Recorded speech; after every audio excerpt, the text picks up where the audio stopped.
Check, check. 1, 2, 3. One, Go smartly.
Good evening and welcome everyone to the Rejoice Christian Eagles Coaches Show.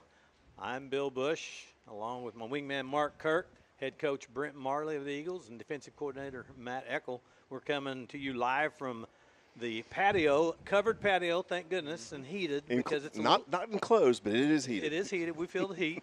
A little bit of dampness out there, and yes, there may be a crack of thunder or lightning that you hear. And if everything goes black, it's because the power went out. That's right. The show's over. If it goes black, show's over. Join us tomorrow night. Now, we are down here at 76 in Maine in Owasso, the home of Mad Eats Grill. I mean, Big Shakes, and we saw that last week, that home of ridiculously large shakes. So with a piece of pie stuck in the straw in a shake. How is that possible? I mean, anybody else can find anybody else that does that, give me a call. I want to see it because I don't believe it. But last week, we're going to talk a little bit about last week, but obviously upcoming, and we're going to have the same seniors that were here last week talk to Mark tonight about tomorrow night's game. But first off, we'll talk about a little bit about last week. The Eagles finished both the regular season and the district play undefeated, 10-0 in overall and 7-0 in district. And I think we had our highest output of total. the season, right? Point total. 77 points this last week. Just annihilated the Huskies. I mean, there's not really another way to say it, but it ended up just really handing it to them 77-30, where K.O. Marley put on a clinic. I mean, just ran up and down the field, threw up and down the field, and not threw up, but threw the ball up and down the field. But, you know, I got to looking at stats afterwards, and he actually, you know, if he wouldn't have won the offensive player of the game, he probably could have won defensive player of the game because he led in tackles. So he definitely, K.O. came out, as did everybody after the first quarter. But just real quickly going over the scoring stats. K.O. started out with a 26-yard run to lead. We led 7-0, and Drummond from Paul Huska scored on a 57-yard pass that he threw, and the extra point failed. We led 7-6, and then they took the lead 14-7 after a 1-yard run by Drummond and a 2-point conversion. Haven't done that too often this year. I think Claremore Sequoia, I think that was the only other game that we were behind at any point. We tied it up 14-14 with a Jenkins 31-yard run, and then had a Josh Hendrick 7-yard pass from Marley. Extra point failed, 20-14 lead, and then a 27-14 lead after K.O. ran it in from 19 yards out to end first quarter scoring. Second quarter, you had a Bryce Rivard 15-yard pass from Marley. Kick was good by Price, 34-20 after 22 after Drummond ran it in from 14 yards out. So they're keeping it close. I mean, second quarter, it's still. I mean, we're even looking at it thinking, okay, we're in a dogfight, you know. Mm-hmm. And again, you know, that obviously it was senior night, it was veterans night, and we'll talk a little bit about that. But I kind of think that might have had a little bit to do with not us coming out as flat as it was them just really coming out playing on top of their game. After that Drummond run, making it 34-22. Cale scored on a 54-yard run with a successful extra point by Price to make it 41-22. And then Cooper Oshowitz closed out the half with a 13-yard pass from Cale, and then Cale scored on a 2-point conversion. So halftime we led 49-22. Third quarter was pretty much just all rejoice as Jace Hendrick, I mean, when he took that 80-yard kickoff return, that pretty much, I mean, we grabbed the hammers. Well, a little bit of wind was in the sails gone. Yeah, well, we were starting to nail the coffin because that was like almost a death knell. And as it turned out, it was 63-22 after Cale then went with a 49-yard run.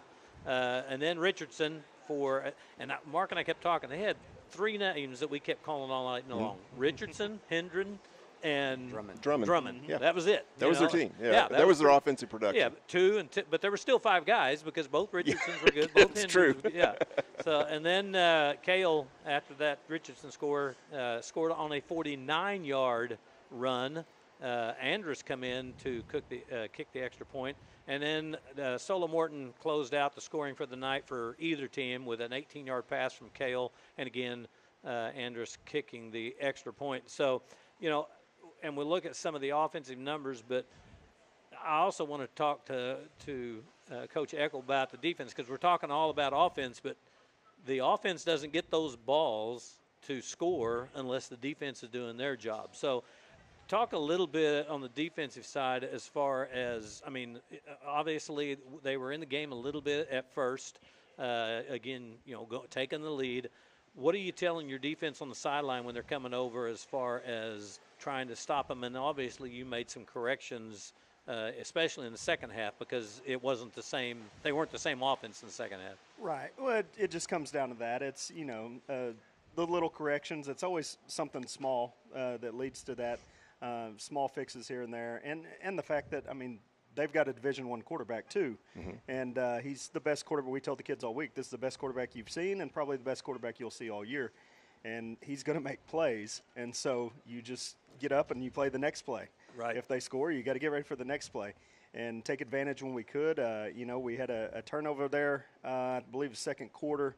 I actually called a corner blitz, and Solo got pressure, hit the quarterback's arm, and Gwynn Maverick got the interception there. Yeah, and does he still have the ball? I think he ran off with it, didn't he? He secured it. Yeah. He definitely secured it. And so, just stops right there. And, early in the game, we knew they like to run they're not conventional. Their punt formation and things, it's a little different that they do there, and they're very aggressive. They'll go for it deep in their own territory. As they did. And they did. And I really thought the kids were really prepared for that little trick formation and really focused on that and made really crucial stops early, because if they keep getting those first downs, then, we're in a dogfight going into halftime. And so just proud of the kids, just staying patient and understanding, play the next play, and when we get an opportunity to take the ball away and get stops on fourth down, and I thought they did a pretty good job of that. Absolutely, and you look at some of those offensive numbers that the defense helped create as far as – because, again, offensive numbers get this big because the defense is causing a turnover on downs or they're getting the ball back, whether it's a punt or whatever. Cale if you haven't read about this in the Tulsa World, he was up again for the player of the game, but 13 for 20 for 201 yards in the air and 4 touchdowns. And then he rushes 21 times for 326 yards. That's not a team total. That's just Cale's. 326 yards and 5 TDs.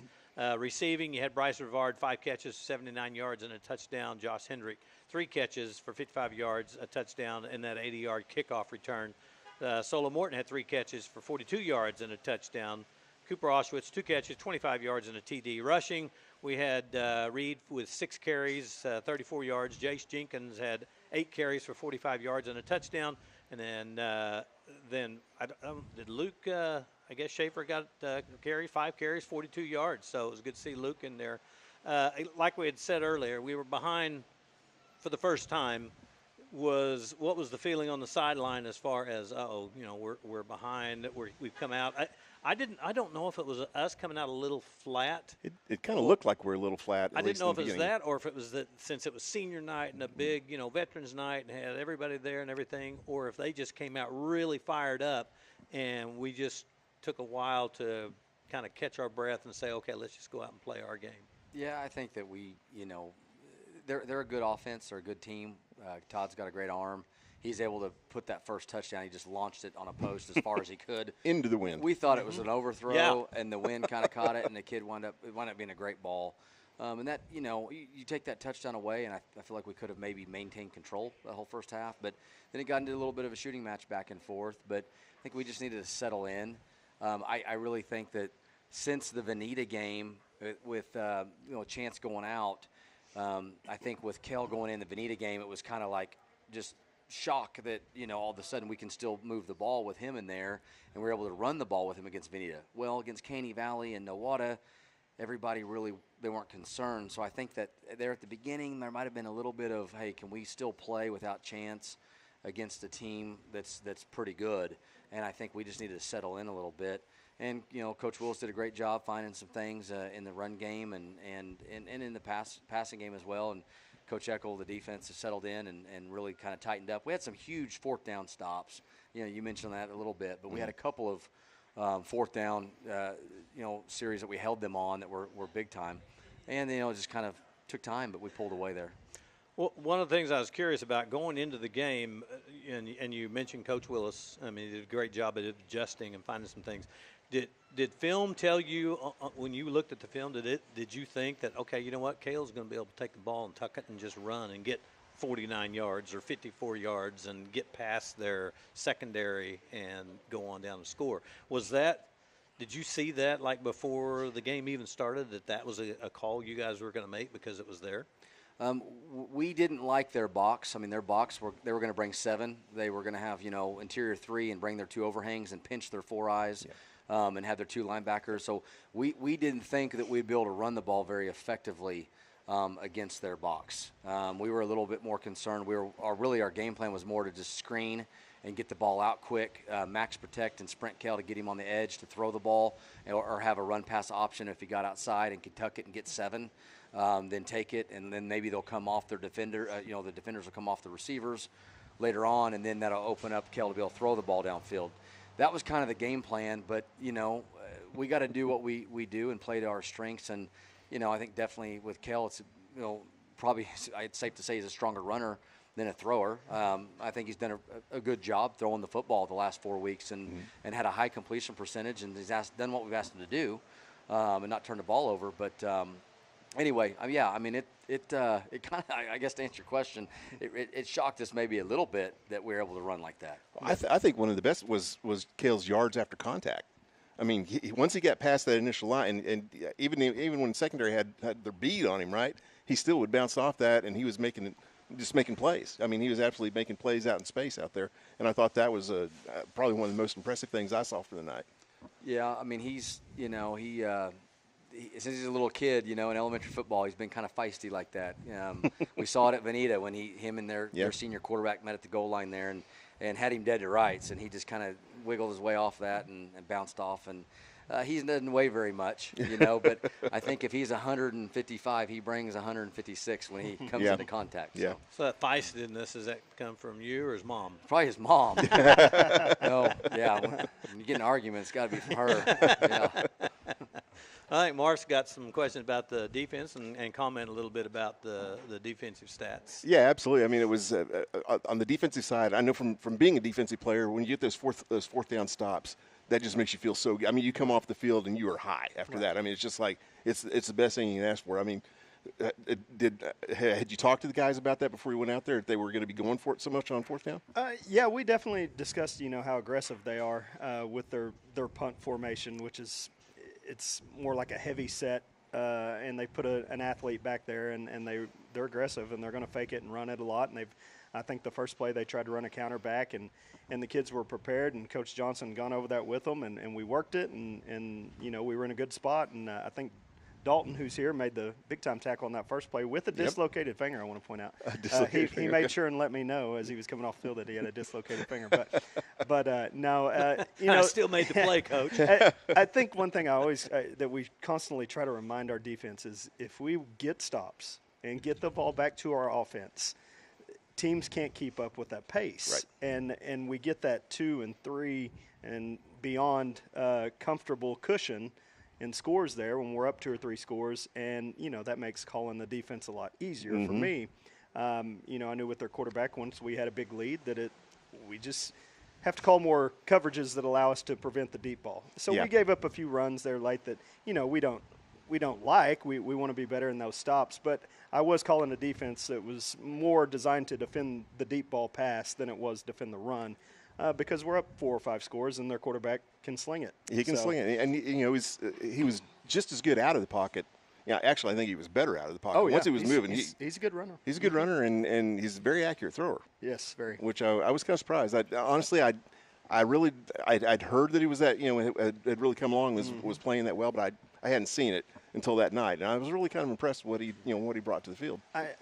One thing really impressed me was his ability to keep his eyes downfield and not Exactly. take sacks. He never just looked at pressure coming and took the sack. He would get rid of the ball and prevent that from happening. So Yeah, because you guys were getting pressure. You guys were Right, getting pressure yeah. across the line. You were getting pressure on him, but he just maintained composure, and you can't coach that. Yeah. right. I mean that. He's a tough and, runner too. And you talk about pressure. I mean, I noticed that when I were looking through the defensive stats that I don't think we had any sacks. We had some tackles for loss, but we didn't have one sack. And that's not just because their line did such a good job. It's just because he knows how to get away from that pressure. Right. And showed that. Some of the defensive leaders were Josh Hendrick. He had 8 tackles and a pass breakup. Camden Ryan, 7 tackles. Isaac Barnett, which we saw him go off. Is he okay? He's okay. A little bit of a tweak. Yeah. Was that was he just kind of overly cautious? he got a little bit hit. afraid? He got hit low, and I think his brace kind of locked out. Oh, and yeah. just kind of hadn't gone all the Jolted way in, back just like get- that. Yeah. So he had 5 tackles and 1 for a loss. Peyton Cole had 5 tackles. Marshall Hefner, 2 tackles, a sack, and a fumble recovery. We had Cale Marley had not a sack. That was last week's. But Cale Marley had 10 tackles, 1 for loss. Dalton Close had 10 tackles, and Aiden Wadley had 4 tackles. And so once again, getting the 2s and 3s in there in the fourth quarter. Who would have ever thought that against Paul Huska? Yeah, you that know, was nice. I will say this too, and maybe you asked earlier offensively. Our offensive line played great. Again. And and we've needed that with Chance's absence more so, and then the run game. Like I said, they're bringing 7. They're going to bring pressure on our offensive line. Really sorted out what they were doing and their twists and stunts, and just did a great job. I mean, those guys up front, and we've got a couple of them on here tonight. Yeah. But, anyway, yeah, Coach Barnett with those guys just really, really did a good job. Yeah, and tomorrow night, we're going to take a break here in a second. We're going to get those 3 guys on here, and Mark's going to ask them a couple of questions. But tomorrow night, we begin what I call the second season. Baseball has 3 seasons. Football's got 2. You got the regular season, and you got the playoffs. But it begins tomorrow night as we continue our quest for the gold ball in 2A, hosting the Beggs Demons in the first round of Class 2A state playoffs. How big is it to play the first round playoffs at home, and what are some of the advantages it gives you? Coach Eckel, I'll go with you first as far as defending Beggs again. Well, I think one of the main things is I think our kids just feel an energy at home, which they've obviously played very well on the road too, but I think it is a little different energy when you don't have to get on a bus and travel, and you got your home crowd there, and it's comfortable for them. They're in the locker room that they're in every single day. And, it just is a different feel when you're at home. And I think our atmosphere, we've talked about it so many times, how our atmosphere is like a 5A atmosphere. Right. So there's never, we've been at some away games this year that it's a little bit kind of, I guess the energy in the atmosphere is kind of dull, and we definitely don't ever see that at home. No. And so, that excitement that's there and the kids playing Beggs again, it's an opponent, no matter who it is. We're going to line up and play them. And, with the way our kids have played this year and the confidence they have, I think it doesn't matter if we play a team twice or someone new or whoever. They're going to be up to the challenge and they're ready to go because they get to go out on the field and play the game that they love to play. So if we're playing Beggs again, that's fine. We'll line up and play them again. Now, does that mean it'll be the exact same outcome? I don't know. We'll find out tomorrow night. But the kids are they're excited and they're ready to go, and I think they're well prepared and ready to see what they do. Okay. Well, we're going to take about a 30-second, about a 60-second timeout. We're going to get the players over here, and then they'll be back on the air. If you want to ask them a question or comment, go ahead and click on the comment section, and we'll make sure we get that to them. So let's take a 60-second timeout, and we'll be right back with the players.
Hi guys, we're back, and we got our same guys we had with us last week too. But things are a little bit different. We got past that last regular season game, and now we're into the playoffs.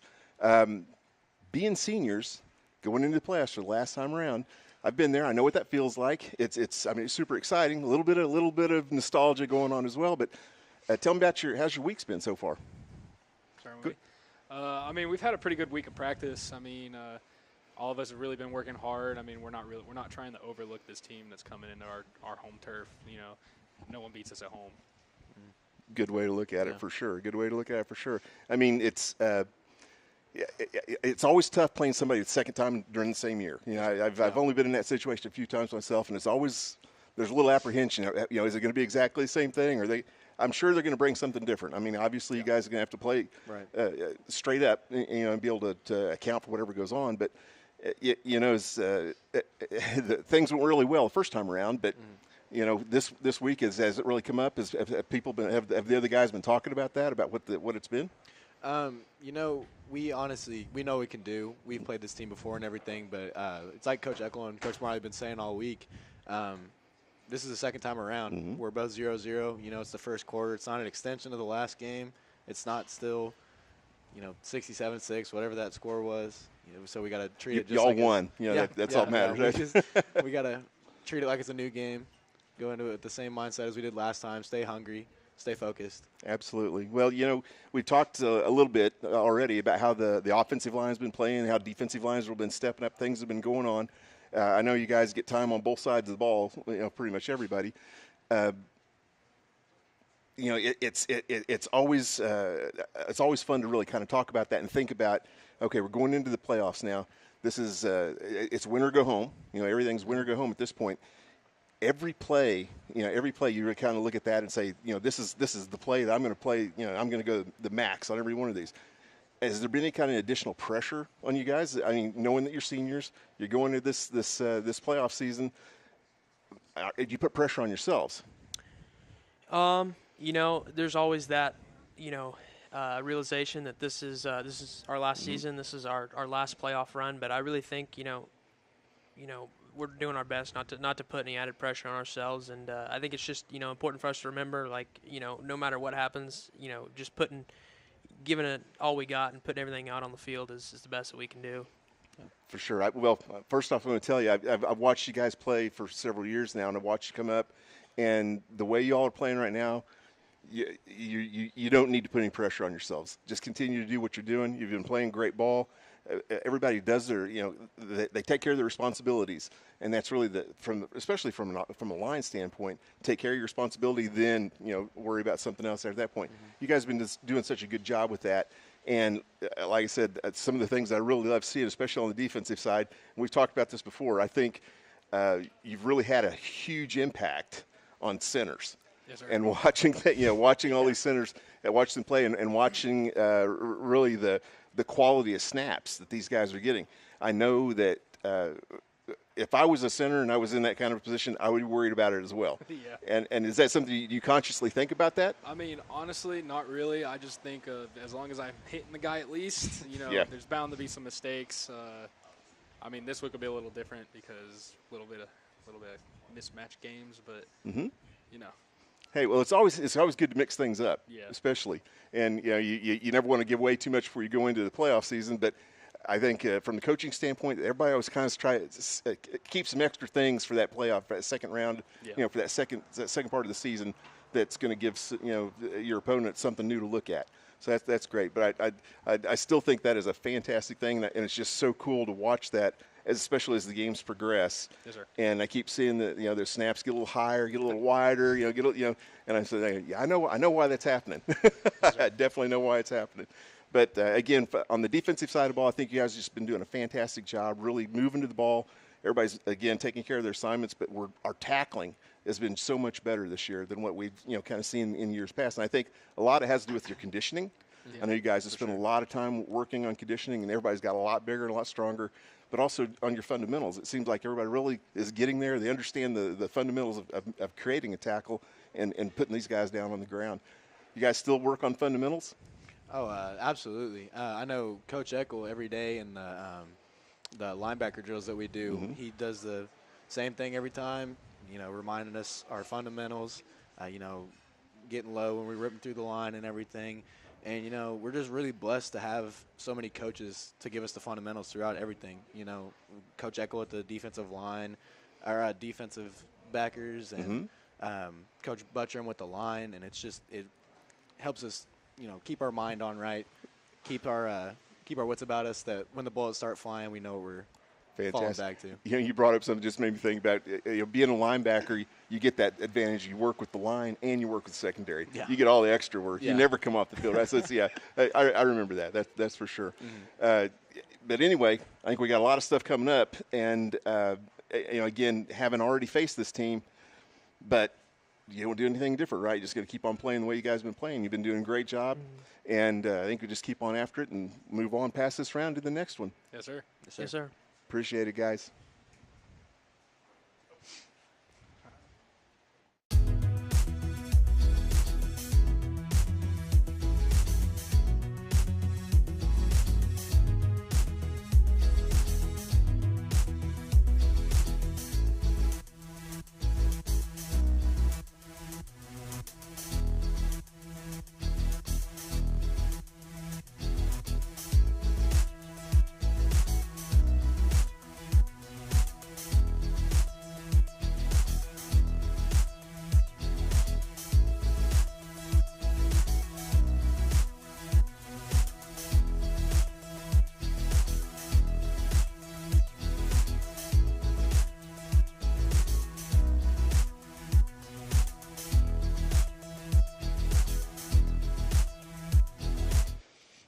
All right, well, welcome back. Great job, Mark. Great job, Stash, Marshall Hefner, and Peyton Cole, and that's all we called him during the game was Stash. Anytime he'd make a play. Hey, it's filling in nicely too. I mean, I saw. I think another he had 2 or 3 years. Gets that Another 2 or 3. pencil out, right? Another 2 or 3 years. It's not really. But we appreciate Marshall and Peyton and Dalton coming back again tonight, really talking about. I mean, this is it for them, and with so many seniors, you've got how many seniors are on the team? With this year? 9. 9 seniors, and so I mean, this is it. Doesn't after the season's over, whether they go on and play somewhere else or whether they go on and do whatever else.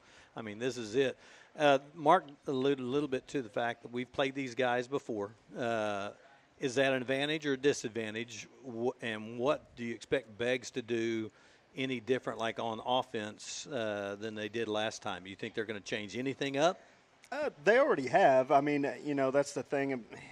Their offense, what we've seen the last, few games that we've been able to watch on film, and the time we took to compare that with, our previous film from when we played them earlier in the season, it does look a little different than it did. But they've still got 11 and they've still got 12, and those are the kids that they're going to try to get the ball to, and they're really good football players. Maybe they're doing it in a little different formation or a little different style, but that's what it's going to boil down to is 11 and 12 are the guys, and they're great football players. One of them 11 just committed to Kansas this weekend. Wow. So that's something that we got to be prepared for, know where they're at, and line up and play good, sound football and do our job. Yeah, and obviously, and you look at their scores, they're obviously better now than they were when we played them earlier in the year. I mean, they just killed Victory Christian, and Victory's not a slouch of a team, and I mean they pretty much blew them out. So tomorrow, and that's one of our questions from Jeremy Kelly.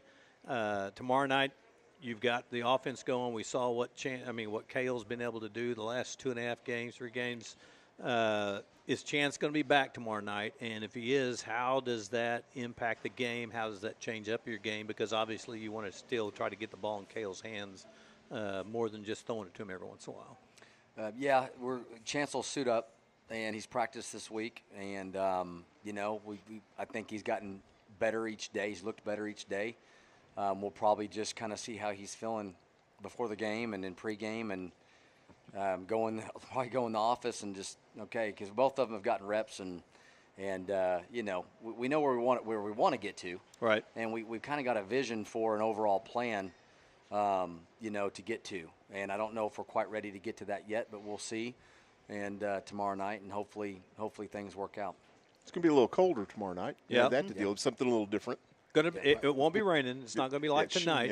It's supposed to be out of here, but it is going to turn a little colder. But, hey, it's not football season if it's not cold, right? This isn't baseball. This is football season. So we'd like to have the largest crowd of the year out there tomorrow night. Beggs is planning on winning the game tomorrow night. So they're going to bring their crowd. They're going to have a huge crowd. They're going to fill up the visitor side. We need to do the same on theirs. They're going to be loud. We need to be louder. We need to have a sold-out crowd tomorrow night at Gibbs Field, and we need to cheer on the Eagles as they begin their quest in earnest for that state championship. It's come up to this point. I mean, you play the games till you get to this point. You're undefeated. I mean, that's not the goal. The goal is to be holding that gold ball at the end of the year. Now, you got to go undefeated from here on out because you lose, you go home. So, be out there tomorrow night to cheer these guys on. I'll start with you, Coach Eckel. Any final thoughts about tomorrow night's game? No. Come out, be loud. When it's third down, get a little extra loud. Extra loud, exactly. Coach Marley? No, it's like you said, playoff time. 1-0 is our process, our focus. It's been nice to go 10-0, but boy, the ring of 5-0 sounds really good. Oh, doesn't it? When is less numbers better? But 5-0 right now sounds like. So let's just do one. Yeah, absolutely. Well, we want to appreciate you guys, or thank you for joining us here on the Rejoice Christian Eagles Coaches Show. Join us next week. We'll, come win or lose, we'll be here next Thursday. We are going to win, so we'll be here next Thursday to talk about the game after that. The show, again, will begin at 7 p.m. right here at the patio on Matt Eats. Got nice heat above us, so you don't have to worry about it being cold out here. It's not bad at all, yeah. No, it's good. You saw the guys, and some of them in their T-shirts and stuff. We got, lots of radiant heat coming out here. If you can't make it, then you can catch it on this Rejoice Athletics TV YouTube channel. Same thing with tomorrow night. This pregame, the show will be the pregame tomorrow night about 6:20. Game. Mark and I will come on live on the air probably a little earlier than normal, just kind of 10 till 7, and then we'll bring you that game live. So be out there tomorrow, like Coach Eckel said. Be out there and be loud, especially on third down. It's easy to be loud, there on the touchdowns. Be loud on the third downs and the fourth downs if they decide to go for it. So for Mark Kirk, my wingman Mark Kirk, Coach Marley, and Coach Eckel, and for our engineer extraordinaire Todd Witten at the controls, I'm Bill Bush, and you've been watching the Rejoice Christian Eagles Coaches Show on the Rejoice Athletics TV YouTube channel. Good night, God bless, and go Eagles!